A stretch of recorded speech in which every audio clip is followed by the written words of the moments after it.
Salve pessoal, tudo bem? Está no ar o episódio 99 do podcast da Página 5. Aqui Rodrigo Casarim. Página 5 é também a coluna de livros que edito no portal UOL. Estou no Instagram como página.5, no Twitter como @rodcasarim e no Telegram, só procurar pelo grupo Página 5.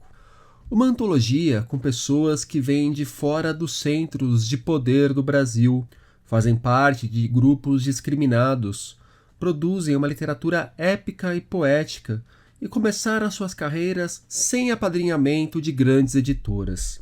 Pesco a descrição da apresentação do volume. Desse texto, ainda abro aspas para ler. Até esta lírica revolução, a literatura nacional da nova república tinha cara, gênero e classe social. Era dominada por homens brancos e ricos, nascidos nos grandes centros urbanos do sul-sudeste.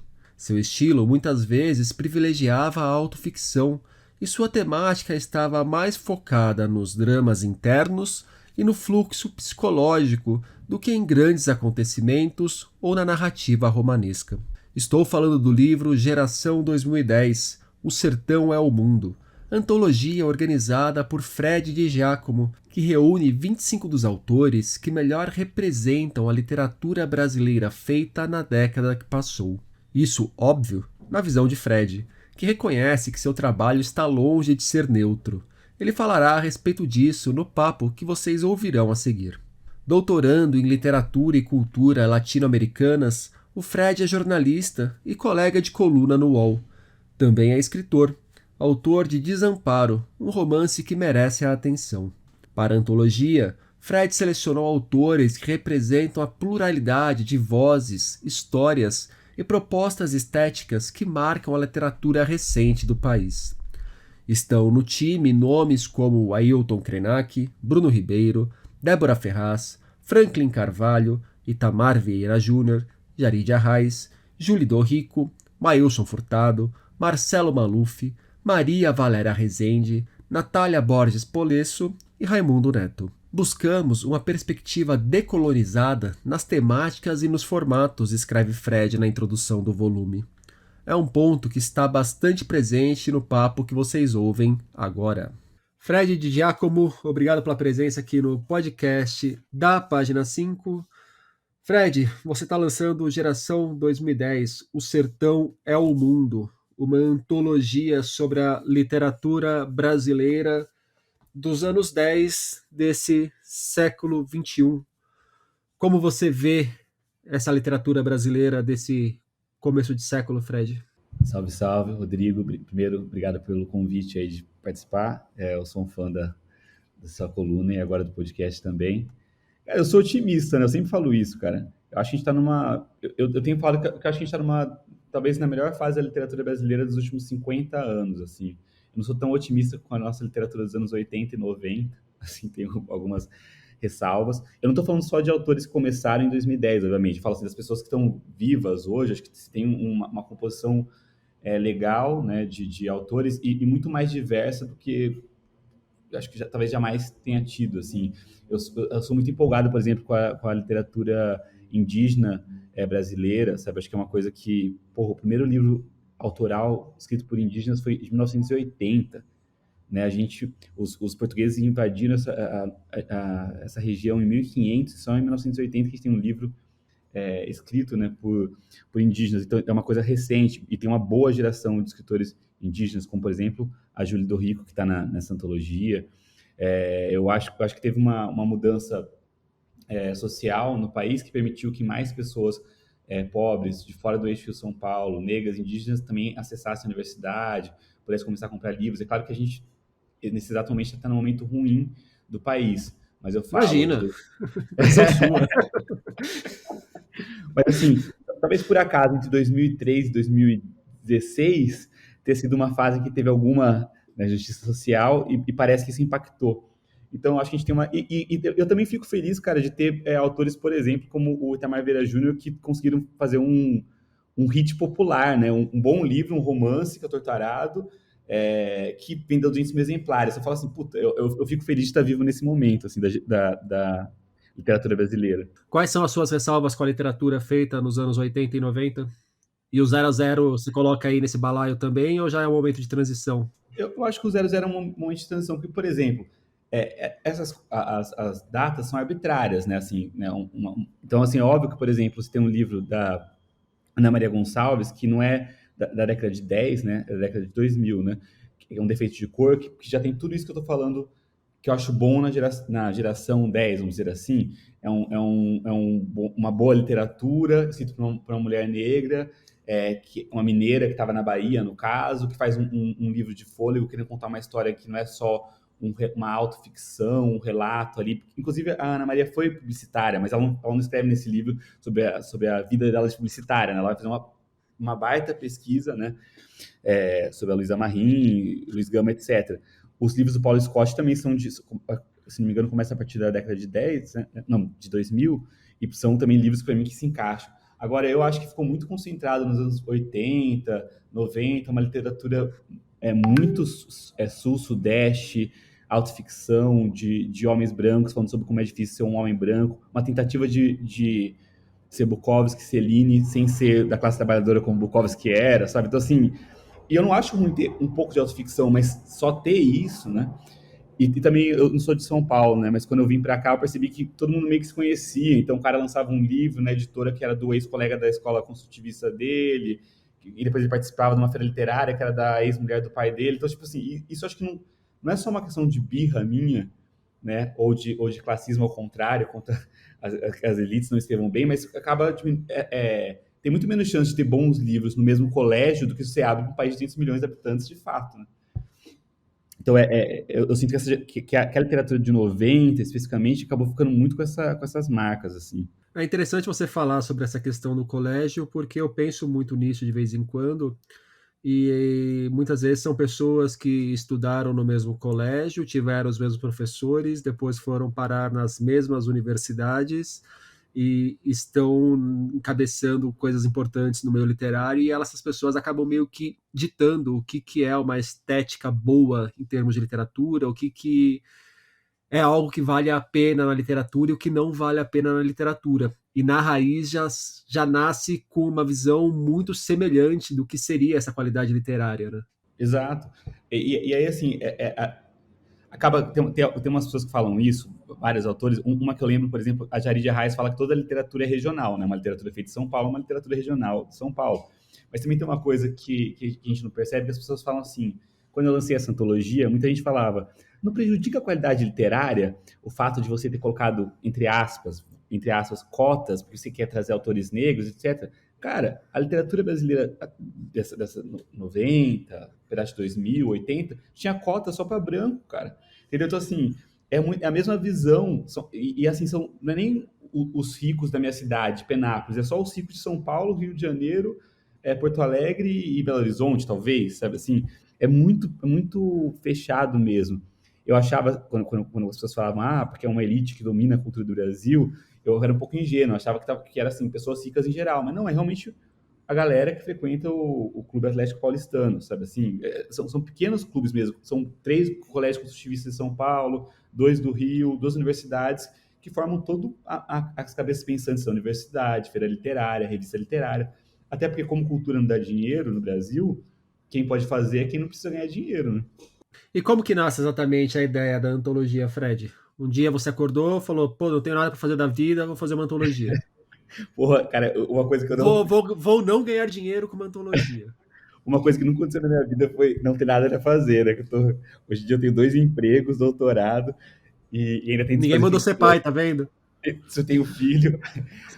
Cara, é, primeiro, assim, eu já tinha. Quando eu cheguei em São Paulo, eu migrei para São Paulo em 2006. Vim trabalhar como jornalista, passei num curso de jornalismo e vim trabalhar como jornalismo. Eu não conhecia ninguém do meio literário. E não me identificava muito com o que estava sendo publicado. Tem uma coisa que eu já vi o Itamar Vieira Júnior falando, eu acho que o Krishna Monteiro também, que eles gostavam mais, se identificavam mais com a literatura, por exemplo, da década de 30, com a literatura contemporânea que eles estavam lendo quando eram adolescentes. Tipo, sei lá, o Itamar se identificava mais com o que o Radon Nassar, não é 30, né? Mas o Radon Nassar estava escrevendo, ou Graciliano, Raquel Queiroz. E eu tinha isso também, cara. Eu achava bem mais legal, sei lá, ler Jorge Amado do que quem estava publicando nos anos 90. Eu cheguei em São Paulo e comecei a sacar essas coisas. Eu me sentia muito, sei lá, muito isolado, assim, sabe? Quando eu comecei a conhecer a galera de meio literário e tal. Então eu fiquei com isso, né? E fui fazendo minhas coisas sozinho ali. Quando eu fiz o Desamparo, que é o primeiro romance, eu achava que não tinha nada a ver com o que ninguém estava publicando. Aí eu vi que acho que foi mais ou menos, acho que foi no mesmo ano, o Maílson Furtado ganhou o prêmio Jabuti, né? O Itamar Vieira Júnior ganhou o prêmio Leia, né? No mesmo ano, e o Raimundo Neto ganhou o Biblioteca Paraná. E aí eu falei, pô, tá acontecendo alguma coisa aí, né? São três autores do Nordeste, dois que são do sertão nordestino, nenhum dos caras é rico, né? E aí fui fuçar, como eu fiquei interessado. Eu li a descrição do Torturado. Aí eu li o Torturado, pô, falei, tem a ver com o que eu gosto, né? E comecei a fuçar essa galera, sabe? Aí descobri a Micheline, mas eu não era amigo de ninguém, não conhecia ninguém, comecei a ler mesmo, e comecei a me empolgar. Quando eu tive a oportunidade de morar na Alemanha, e ver um pouco de fora a literatura do Brasil, sabe? Participei da Feira de Frankfurt, conversei com as pessoas, com os gringos, como eles viam a literatura brasileira. O que você foi fazer na Alemanha? Cara, a minha companheira ganhou uma bolsa de estudos lá. Ela passou numa bolsa de estudos alemã, do Instituto Alemão, que chama Instituto Humboldt. Ela é de família alemã. E Ah, aí não eu era fui de pro seu marido. mestrado ainda. Não, eu fui de marido. Eu tava trampando pro Brasil, mas foi porque ela conseguiu. Aí estando na Alemanha, eu comecei a desenrolar um doutorado lá, né, em literatura e cultura brasileiras. E aí eu tive a oportunidade de participar da Feira de Frankfurt e da Printemps, da Primavera Literária, né, que é um evento de literatura brasileira que acontece na França, e conheci o Raimundo, o Christian, os caras que eram autores de fora do eixo São Paulo. Comecei a conversar com eles e você via que tinha essa coisa assim, todos tinham uma certa insatisfação com a literatura que estava sendo feita até então, e tinha algumas coisas que eu achava que ligavam essas literaturas, tanto dos pontos de vista, os lugares de fala, quanto algumas coisas estéticas. E aí eu comecei eu estava lá junto com o Alexandre Ribeiro também, que foi meu aluno, que é um jovem autor da favela da Torre de Diadema. A gente deu algumas entrevistas para jornais italianos, alemães, e as pessoas começaram a ter interesse. Que literatura é essa que vocês estão falando? Essa literatura que é feita por pessoas negras, pessoas indígenas e tal. E isso foi tornando meu interesse. Aí eu comecei a fazer uma coluna no UOL, comecei a conhecer cada vez mais escritores, né? Comecei a entrevistar escritores e tal. E falei, porra, isso rende uma antologia. Em 2019, eu comentei com o Marcelo Nocelli, cara, acho que a gente tinha que fazer uma antologia que reunisse uma coisa que tá surgindo na nossa literatura e que eu não consigo ainda dar nome, né? E ao mesmo tempo que tive a ideia de estudar isso também no meu doutorado, né? Não tinha ainda essa coisa de geração 2010, era mais o sertão é o mundo, na concepção não do sertão nordestino, né? Mas sertão é a palavra original, que era a terra que ainda não tinha sido ocupada pelos brancos, né? Que era a concepção original do sertão. E como que você chega nos nomes dessa coletânea, Fred? Cara, aí foi assim, aí eu comecei a pesquisar, né? Aí teve uma parte de trabalho jornalístico da minha coluna, eu comecei a ir atrás de autores contemporâneos, né? Que tinham surgido na década de 10, assim, que não fossem do eixo de São Paulo. Comecei a ativar uma rede, então, por exemplo, uma amiga minha do Mato Grosso do Sul, que estava morando em Roraima, me indicou a Júlia do Rico, que me indicou alguns autores indígenas, entre eles a Márcia Cambeba, sabe assim, eu fui ativando minhas redes fora do eixo de São Paulo e lendo um monte de coisa. Eu comecei a comprar um monte de livro, de vários autoras e autores, como tinha coluna também, comecei a ganhar livros, né? E o Marcelo Nocelli também fez um pedido um pouco para dificultar um pouco a coisa. Ele falou, cara, não faz só autores, entre aspas, consagrados, assim, dessa geração, né? Não deu tempo de ser consagrado, mas que no final das contas acabou virando tipo, Ailton Krenak, Jarid Arraes, Itamar Vieira Júnior, que ficaram conhecidos, né? Seria legal ter umas pessoas que estão escrevendo, mas que não são tão conhecidas. E aí começou a garimpagem, que eu fui chegar por exemplo, na Nick Malcher, essa Bocchinieri, mas isso foi várias indicações e muita leitura, assim, comecei a ler muita coisa, sabe, para fazer na seleção. E aí tinha algumas notas de corte que eram que pelo menos metade dos autores fosse mulher, na verdade, no final tem mais mulheres do que homens, que fossem autores que não são das grandes centros econômicos, né?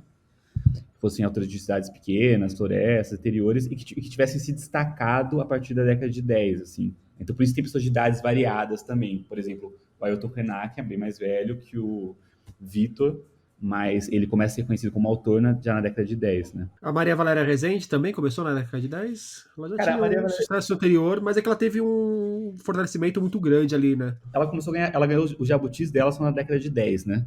Aham. Ela lança um livro infantil, acho que primeiro, em 2000. Ela realmente é uma autora que foi publicar mais tarde, né?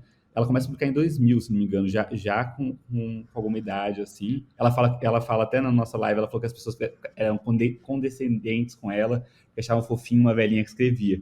Na verdade, ela é uma baita escritora, né? Escreve muito bem. Mas ela foi uma pessoa que começou a ganhar prêmios em 10. E ela é madrinha de uma galera dessa geração, cara. Tipo, foi ela, acho que foi ela que indicou a Sabor. O Bruno Ribeiro mandou o conto dele para ela ler antes. A Débora Ferraz falou que foi ela que leu o primeiro romance. Então ela tem uma relação muito próxima com essa galera. E como ela está radicada há muito tempo na Paraíba, né? Eu acho que ela tem muito a ver com os autores, com a temática, com o tipo de literatura que se faz. Também é sintomático, por exemplo, ela começa a publicar em 2000, mas ela não entra na seleção da geração 2000, das antologias que tinha sido feita, que é a geração 90 e a geração 2000, né?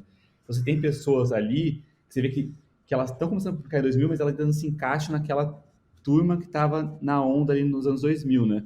A Ana Maria Gonçalves não está nessas antologias, a Conceição Evaristo não está nessas antologias, né? São pessoas que estão publicando um pouco antes, mas tem mais a ver, acho que esteticamente, com o momento que a gente vive hoje, né?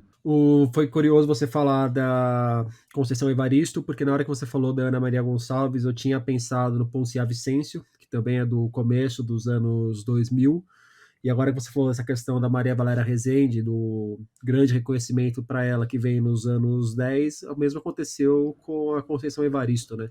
Conceição já Sim. era uma autora que publicava há muito tempo, mas se torna esse nome retumbante da literatura brasileira muito mais recentemente. Não, totalmente o reconhecimento dela foi 10, né? E porque assim, a gente não pode. Não dá para falar só de estética, desculpa a galera lá do meu doutorado, que a gente foca só no texto, mas sem falar de social no Brasil e de política, entendeu? É óbvio que isso, e aqui eu não estou falando só de avanços do governo do PT, né, dos avanços sociais, mas avanços do ativismo dos trabalhadores sem teto, trabalhadores sem terra, movimento negro e tal, que vão fazer pessoas que já escreviam muito bem serem reconhecidas, porque até então tinha esse caô da academia e dos resenhistas, né?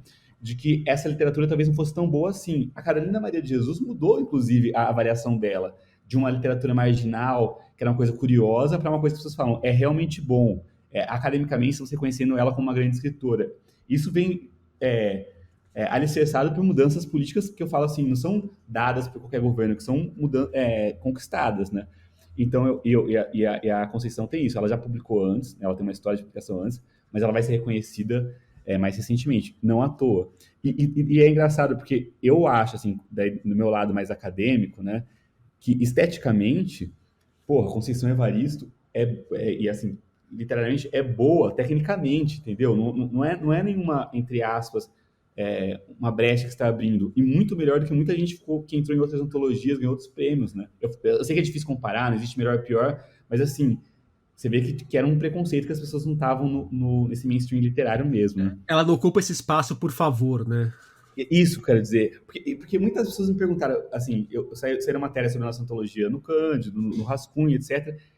Cara, sempre perguntavam, mas você não acha que pode prejudicar a qualidade literária, essa seleção por lugares de fala? Eu falei, todo mundo que está nessa antologia todo mundo são bons escritores, fazem boa literatura, entendeu? As pessoas às vezes me perguntam assim, mas tem boa literatura na periferia? Eu falo, pô, cara, tem muito mais sarau na periferia do que no centro, entendeu? Tipo, e a gente também tem que falar uma coisa que eu sempre repito, que a elite brasileira é burra, cara, a elite brasileira não lê. Você não chega assim para um cara da minha cidade, o cara que é plantador de cana de açúcar, não o Boia Fria, que era meu vizinho, tô falando o dono de cana de açúcar. Ele adora ler. Ele não adora ler, cara. Ele sabe, ele gosta de tomar uísque com Red Bull e ostentar, sabe?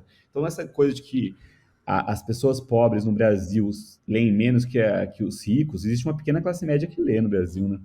E a partir do momento que os nomes estavam selecionados, Fred, como que os textos foram acontecendo? Você passou alguma orientação? Cada um estava livre para fazer o que queria?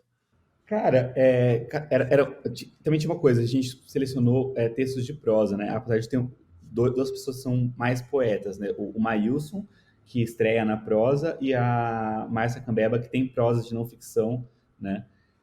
Então tem muitas coisas de prosa. Aí, quando eu terminei a seleção, fiz os convites, o que eu pedi foi que fosse um conto com um número máximo assim, de páginas, e que poderia brincar com esse termo que está no título, que era sertão, que eu já deixava claro que tinha uma concepção ampla, até porque abre ali, né, com o Guimarães falando, né, que o sertão é o mundo, né, o sertão é o dentro da gente, mas também pensando nessa coisa de, tipo, essa área, o Brasil antes dessa ocupação. Então, mas alguns autores e autoras abraçaram essa coisa de falar, de fato, sobre o sertão. E aí até, inclusive, acho que tem uns textos mais curiosos, é o texto curioso no bom sentido, né? É o texto do Raimundo, que ele questiona o clichê de ser nordestino, né? O Raimundo, que é um cara do sertão do Piauí, mas que fala, vocês esperam que eu seja o sertanejo dos sertões, do Euclides da Cunha, né? O Quasimodo, Pernas Tortas, tal, né? Queriam me ver antigo, rural, bestificado, um expurgo cronificado. Queriam meus pés barrentos, a barriga sobressalente, expulsando verme no cu, João Grilo e Chicó. Queriam me ver na novela aberta na TV, numa fala enrolada em couro de besta, burro, assumindo a portaria de um prédio luxuoso, cortejando a riqueza do Sudeste, dizendo amém para qualquer migalha soprada no meu esforço já na nascença. Queriam me ver submetido numa reprodução de reinados de feras e coronéis aristocráticos, pedras sobre pedras no reino, arranhando a profundidade do meu nascimento até ser cada vez menor. Se a gente tivesse combinado, não daria tão certo, porque o conto deles foi um dos que mais me chamou a atenção, e esse trecho, especificamente, eu deixei até marcado aqui no livro. Muito bom, cara. O Raimundo é muito bom. Inclusive, ele está lançando o primeiro romance dele agora, Tá saindo pela Moinhos, né? pela Moinhos, exato. E ele é um cara que sempre questiona. Eu fiz um perfil dele também na minha coluna, e ele sempre fala, ele se define como uma bicha nordestina, tal, né? E questiona esses clichês do que é o sertão. E eu também acho interessante que a Jarid, ela sempre faz a prosa dela, né? Muitas vezes ambientada no sertão do Cariri, de onde ela nasceu, mas sempre é o sertão urbano. Ela fala, cara, o sonho da minha cidade, das pessoas, era ter um McDonald's na cidade. A minha também, né, que é uma cidade em São Paulo, mas que todo mundo fala, quando tiver um McDonald's, assim, quando o progresso vai chegar. Então, também tem essas coisas de alguns textos da Micheline e do Itamar, lembram aquele sertão mais que remete aos regionalistas, né, de 30, 40, mas tem muitos textos que são uma atualização do que seria esse sertão, né? De Sabor, por exemplo, é um texto sobre gentrificação, né? Um condomínio que se constrói ali e tal. O do Gilvan é a periferia, da cidade interior, né? Então o cara que trabalha ali num abatedouro barra frigorífico e tal. Eu acho que tem esses questionamentos sobre o que é também ser do interior. Tem, por exemplo, também esse questionamento do que é ser fora do centro, o que é centro. Então são coisas que as pessoas trouxeram muito nos textos delas também. Quais foram as outras boas surpresas desse processo? Cara, por exemplo, tem uma galera aqui que eu não conhecia, né? Tipo, eu acho que, tipo, por exemplo, o Vitor, né? O Vitor Guilherme Feitosa foi aluno de um curso de escrita criativa da Micheline Venucci.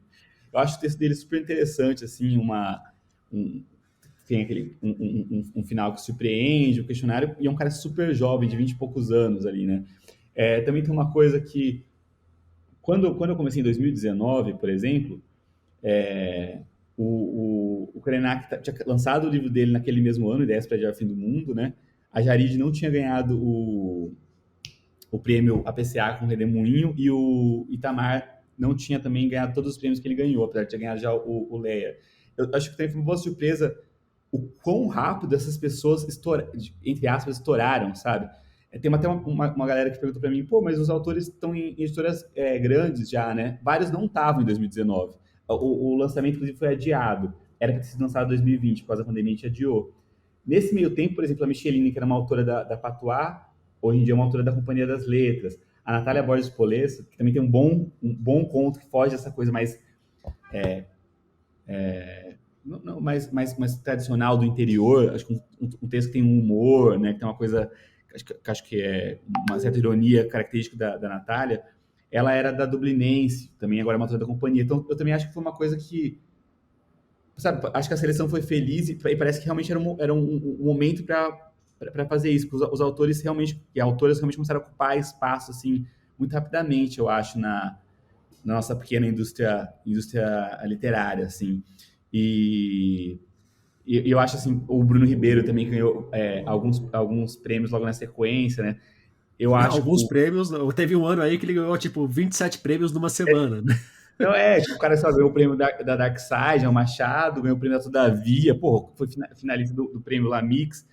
E eu acho, por exemplo, interessante Sem Saber, né, o Bruno Ribeiro conta uma história da formação, ele queria contar a história da formação da Paraíba, onde ele mora, que acaba sendo uma história indígena, que é uma história que como se fosse a Ilíada indígena ali, né? Tem uma história de roubo de uma mulher e tal, e que na edição acabou ficando próximo dos textos do Krenak e da Márcia Cambeba, e o Krenak fala dos Cambebas no texto dele, sabe? Então tem umas coincidências assim felizes ali entre os textos, assim. Eu acho que é legal ter essas vozes ultra novas, assim, que se perguntou surpresa. Acho que é legal trazer o Gilvan, a Isabor, a Monique, sabe, ao lado dessas pessoas que acabaram ficando um pouco mais consagradas ali. Pensando numa maneira geral nessa literatura que você falou dos anos 80, 90, começo de 2000, uma literatura muito urbana, feita por gente de classe média, muitas vezes autoficcional, muitas vezes muito autorreferente, Média alta. classe média alta. E pensando nos contos aqui do Sertão é o Mundo, uma característica que era bem presente naquela literatura que eu não encontrei tanto aqui é a do sexo. O sexo na cama mesmo. O É verdade. sexo flertando ou escancaradamente abraçando a putaria. Você tem alguma razão para isso? Você consegue imaginar o porquê disso, dessa diferença? Cara, primeiro tem uma coisa, né, que essa literatura dos anos 80 e 90, bom, tem várias. Primeiro que eles têm uma geração pós-ditadura em que deu esse liberou geral. Você não, né, tinha uma censura, mais na música e no cinema, mas tinha uma censura, e a galera que sai disso, a geração Marcelo Rubens Paiva, Reinaldo Moraes, a rebeldia vai ser falar de sexo, né? Falar de sexo e drogas. Não tem um pouco isso, né? É uma novidade ainda, né? É uma coisa, é um movimento beat tardio, né? São 40 anos depois dos beatniks americanos, a gente descobre essa coisa de poder falar de sexo. E tem uma coisa, um paralelo na música com o rock nacional também, né? Que você vai ser uma revolucionária se falar um palavrão, botar um palavrão ali e tal. Então, tem uma diferença entre o que o Caetano Veloso faz e o que o Ultraje a Rigor faz. Tem muitas diferenças, mas assim, tô falando, tô analisando as letras. Pequena, alguns detalhes. E eu acho que cansou um pouco. Eu acho também que essa é uma transgressão muito masculina, cara. Sabe assim, porque se você for ver esse sexo que geralmente era contado, era o quê? Um cara que come muitas pessoas, né? Que é isso que eu falei, que é uma síndrome do Bukowski de classe média alta. Porque o Bukowski, para mim, o que eu acho muito interessante do Bukowski é que ele é um dos primeiros autores operários a escrever, né? Um cara realmente pobre escrevendo. Mas eu acho que começa a inverter. Agora, tem sexo nesse livro, se você for pensar, por exemplo, no conto do Santana Filho, que são duas amigas que têm um caso, né? E o pai chega ali e os filhos estão tentando acobertar, né? Mas é um sexo que não precisa ser tão... eu acho que não é tão masculino, essa coisa, sabe, do homem contar vantagem, descritivo e tal. No conto do Gilvan também tem sexo, né? Uma visão talvez até um pouco mais moralista daquele momento ali baixo, que o cara tá num momento vida louca, que vai estar numa decadência, vai sofrer um acidente de trabalho, né? Mas eu acho que era bem isso. Coloca o sexo, mas não coloca a putaria. Coloca o sexo, mas não mostra. Isso. Mas eu acredito que tem um pouco a ver com essa mudança de quem está escrevendo. Por isso que eu falo, acho que quem está escrevendo, e o momento que se escreve, altera o conteúdo e a forma também, sabe? Acho que o fato de você ter mais mulheres muda a percepção de como você vai contar o sexo. O fato de você começar a não ter só homens héteros também muda. Agora, tem umas coincidências, que, por exemplo, no livro de contos do Raimundo tem sexo. Especificamente nesse aqui, ele não quis colocar sexo, né? Os autores indígenas que eu leio não falam muito de sexo, os que eu li. Não, aí valeria um mestrado para discutir por quê. Mas realmente o livro de contos da Julie, o livro do Krenak, o livro da Márcia Cambeba não falam de sexo. E o conto é o gênero que é a cara desses anos 10 ou é um livro de contos, porque na hora de fazer uma antologia é isso que dá para fazer e paciência, porque se fosse fazer uma antologia de romances, pelo amor de Deus. Eu acho que é um pouco isso, cara. E também, assim, eu já admito duas falhas. Tem muitas falhas na antologia, né? Todas as antologias têm. Mas já tem duas falhas minhas. Eu não sou tão. Não conheço tão bem a produção da poesia contemporânea, porque tem muitos poetas, seria um outro grande trabalho. Eu acho que poderia ser feito uma. Só que eu não seria a pessoa para fazer isso, né? Então, tipo, não é uma antologia de poesias, não porque não tem muitos poetas, mas porque o antologista, no caso eu, não é um especialista em poesia, não seria a pessoa capaz. E também não tem autores do Centro-Oeste, porque na época eu não consegui identificar autores e autoras do Centro-Oeste que tinham começado a publicar a partir de 10. Mas eu não acho que o conto seja a linguagem da nossa década. Inclusive, eu acho que tem mais romances se destacando, sabe? Quando você pega, por exemplo, qual foi a obra de destaque do Itamar? É o Torturado. Qual foi a obra de destaque da Natália? Os dois romances que ela lançou depois da... Apesar de que o Amora também é um destaque, mas, sabe, parece que... Eu acho que é uma geração mais, assim, fazendo um palpite rápido, aqui estou dando um palpite, não estou falando como acadêmico. Eu acho que talvez o romance seja, por enquanto, ainda seja a, uma linguagem, assim... Parece que os contistas almejam virar romancistas, talvez até pelo mercado, sabe? O Bruno agora está fazendo mais romances, né? Acho que o romance vem demais, né? E uma outra questão agora sobre a literatura indígena, eu concordo contigo, hoje a gente tem um olhar muito mais interessado na literatura feita pelas diversos povos indígenas que habitam o Brasil. Fred, você acha que um próximo passo para a nossa literatura, para a literatura que se pretende de fato brasileira, ou para as literaturas brasileiras, é começar a reconhecer literaturas feitas por outras línguas que estão no Brasil que não o português? Cara, eu acho que sim. Bom, o Daniel Munduruku já vai questionar não só isso, mas de reconhecer outras formas de narrativa como literatura, né? Ele fala que cantos, né, algumas formas de gravura deveriam ser conhecidas como literatura indígena também, né? O Daniel Munduruku fala isso. Eu acho também que tem uma produção bilíngue já grande, né, desses autores indígenas. E é uma coisa assim, por exemplo, talvez seja óbvio para pessoas mais esclarecidas do que eu, mas eu me toquei que a gente tem, são 300 línguas que a gente tem no Brasil hoje. Eu não sei o número de cabeça, mas é algo entre 250 e 300 idiomas. Eu me toquei, sabe, me toquei faz 10 anos disso. São tantos idiomas. Então, acho que sim. E não só a literatura, né? Serem reconhecidos como idiomas oficiais, como é em São Gabriel da Cachoeira, né? Que tem 3 ou 4 idiomas oficiais, né? Eu, a Julie do Rico, que é uma autora desse livro, mas também é uma pesquisadora, ela fala que deveria as cidades terem uma opção de se aprender uma segunda língua indígena da sua cidade. Por exemplo, no caso de Penápolis, você deveria aprender português e caingangue, sabe, que era o povo originário da minha cidade. Eu acho que seria interessante e rico, né, para o país, porque a gente é um país não bilíngue, é um país polilíngue, né? É, E, mas é um ponto que quando a gente fala de literatura brasileira, o que vem é o português e acabou, né? É uma quebra de paradigma você começar a falar de uma literatura brasileira feita em outras línguas. inclusive em espanhol ou portunhol, né? Tem um autor, esqueci o nome dele, tem um autor paraguaio que escreve em portunhol, cara. Paraguai Eu, eu não sei, mas eu sei que tem o Douglas Diegues que escreve num portunhol selvagem que é bem é interessante. verdade também, né, cara? Então, eu falo, sabe, nas fronteiras. É que, cara, O a Chico literatura. Sá tem um livro em portunhol. Qual que é um dos primeiros livros que ele fez de prosa, não é? Eu acho que é. Que é meio que uma viagem. Eu lembro Isso, quando eu alguma não coisa cheguei a nessa ler. linha. Sim.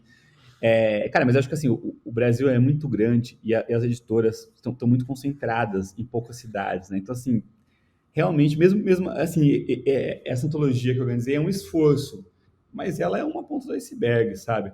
E voltando numa pergunta que você fez sobre o conto, se é uma característica dessa geração, que eu falei que eu não sabia que talvez fosse romance, mas acho que uma característica, isso quem fala é a Donna Haraway no Manifesto Cyborg, é a ficção científica, né? Eu acho que muitos autores latino-americanos, principalmente mulheres, têm usado a ficção científica para fazer críticas e um retrato do neoliberalismo, né? Desse momento que a gente vive.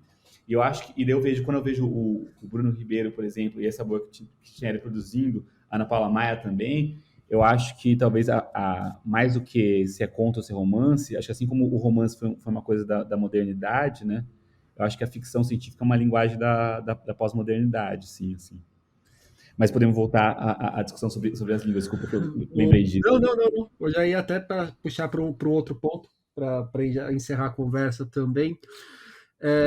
Me corrija se eu estiver errado, mas a impressão que eu saio da coletânea é que não é uma coletânea ingênua, não é uma coletânea que se pretende completamente isenta, e é uma coletânea que olha para os anos 10, pegando o movimento dos anos 10 e já o projetando nesse começo de anos 20. Não tentando consolidar o que foi exatamente os anos 10, mas do que nasce dos anos 10, o que surge dos anos 10 e o que ele já nos oferece para essa sequência de século. E aí eu te pergunto se é mais ou menos isso mesmo, se você concorda com essa avaliação, e o que você acha que vem no futuro próximo aí para nossa literatura? Cara, eu acho, eu concordo com você.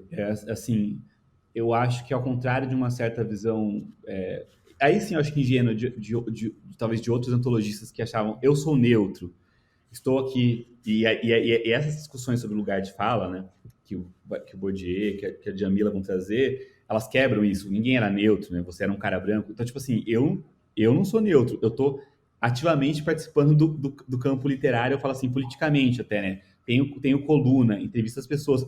Não era amigo de ninguém, então assim, as pessoas que estão aqui não são meus amigos. A única pessoa que eu conheço é o Gilvan, que é um cara da periferia de Penápolis, sabe assim, que estava lá escondido, conhecia antes. Mas eu tenho uma visão de Brasil, né, uma visão de cultura brasileira, então eu não sou neutro. E a antologia, obviamente, não é. Esses autores são zero neutros. Você vê o Itamar Vieira Júnior falando, a Micheline Verunchi falando, os caras são muito politizados, a Júlia, sabe? Os autores indígenas tudo falam, toda a literatura indígena é uma literatura politizada. Então, ninguém está muito, pelo que eu vejo, né? Não posso falar pelos 25, 26 autores que tem aqui, mas ninguém está muito falando que está fazendo arte pela arte ou que é neutro. A Maria Valéria Rezende tem uma visão política, né? Uma visão estética clara. E eu também tenho, sabe assim, eu não escondo que eu faço parte dessa disputa, né, de campo. E eu sempre me posiciono e tento deixar claro. O nome Geração 2010, ele entra bem no finalzinho, assim, chamava O Sertão é o Mundo, Fora do Eixo, Sertão é o Mundo. Aí o Marcelo Notelli, a gente achou divertido, meteu Geração 2010, e a gente sabia que ia gerar polêmica em mídia, sabe? A gente sabia, a gente falou assim, cara, a gente pode lançar uma antologia que vai ser mais e uma antologia que as pessoas vão parar até para xingar. Vamos lançar, cara, sabe? Assim, pode ter outras Geração 2010, mas faz sentido ter essa. Você quer falar uma coisa? Não, só ia pontuar que a gente já falou algumas vezes do Marcelo Nocelli, e para quem não conhece, o Marcelo Nocelli é o editor da Reformatório, a editora que lançou a coletânea. Então, só para situar o ouvinte.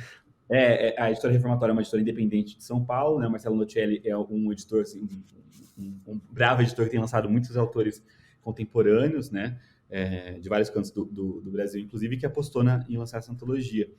E aí, assim, eu sou otimista, como falei, você perguntou de futuro, né? Eu acho que existe uma continuidade, eu acho que essa é uma geração, como eu falei, que tem ocupado espaços rapidamente. Eu comecei em 2019 com, sei lá, a maior parte desses autores em pequenas editoras, e agora uma grande parte está em editoras consideradas grandes, assim, né? Todavia, Companhia das Letras, tal. Então, assim, acho que tem uma mudança de cara. O Itamar fala isso. O Itamar fala, as editoras estão fazendo isso não porque elas são boazinhas, mas porque elas perceberam que autores negros, autores indígenas vendem. Porque o Brasil, a maior parte da população é negra, tem uma boa parte da população que é indígena ou descendente, né? Então, assim, grande parte das pessoas são pobres e elas querem ler também livros com quais elas também possam se identificar. É claro, você quer ler sobre tudo, mas... Agora, eu também eu também não sou ingênuo a ponto de achar que esses 4 anos de governo Bolsonaro não vão ter retrocessos, né? Assim, a gente já teve uma menor participação do Enem, a gente vai ter uma revisão da política de cotas no ano que vem, eu não sei o que vai ser votado, né? Porque tem uma possibilidade da política de cotas ela ser extinta o ano que vem, né? Você tem uma evasão escolar grande, né? A gente, voltou a ter fome no Brasil, as pessoas estão disputando pedaço de osso. Então, assim, eu não sei o quanto isso vai impactar, não nessa geração que tem 30, 40, 20 anos, mas nos futuros Itamar Vieira Júnior, futuro Maílson Furtado, futuro Jarid de Arraes, entendeu? Eu espero que a gente consiga reverter isso, mas eu acho que a cultura foi muito atacada, né? E não à toa. Existe uma disputa de campo, que não à toa o Olavo de Carvalho, né, um ideólogo de direita, chama de guerra cultural. Não à toa que o Ministério da Cultura era importante para o bolsonarismo. Né? Não é à toa que a Fundação Zumbi dos Palmares era importante. Tem um contra-ataque. A elite não perde poder e fica de boa. Né? E quem escreve as histórias controla as narrativas também. Né? Mas eu acho que nos próximos anos essa geração vai tomar mais espaço, acho que a gente vai colocar o olhar mais para o centro-oeste, para o norte do país, para a literatura indígena, para a literatura quilombola, mas existe um contra-ataque forte que eu não sei exatamente aonde ele vai levar, né? Fred e Giacomo, muito obrigado pelo papo. Obrigado, Rodrigo, obrigado aos ouvintes, realmente foi um prazer participar do Página 5, que eu sou fã, leitor, e sempre que possível cito também em minha coluna. Agradeço, valeu. Obrigadão. Geração 2010, O Sertão é o Mundo, antologia organizada por Fred de Giacomo, chega aos leitores pela Reformatório. A quarta edição da Flipenha, a Festa Literária da Penha, acontecerá entre os dias 19 e 23 de outubro. A homenageada da vez é Carolina Maria de Jesus, autora de títulos como Casa de Alvenaria e Quarto de Despejo, livro urgente nesse Brasil que voltou a passar muita fome. A festa mesclará atividades virtuais com encontros presenciais no Centro Cultural Penha, no Céltico Atira, no Senac Penha e no Largo do Rosário, tudo na zona leste de São Paulo. Já a programação online será transmitida pela página de YouTube do evento. Deixarei o caminho para quem quiser ver tudo o que rolará na Flipenha deste ano. E estão abertas as inscrições para o Prêmio Geek de Literatura, que a Amazon organiza em parceria com o Omelete e a editora Pipoca em Nanquim. A premiação é focada em quadrinhos e livros de ficção científica, fantasia e horror. Quem vencer o certame embolsa R$10.000. As inscrições vão até o dia 22 de outubro deste mês. Mais informações no link que também deixarei para vocês. E por hoje é isso aí, pessoal. Dica um podcast pros amigos e pros inimigos. Um abraço, um beijo, um aperto de mão e até a semana que vem.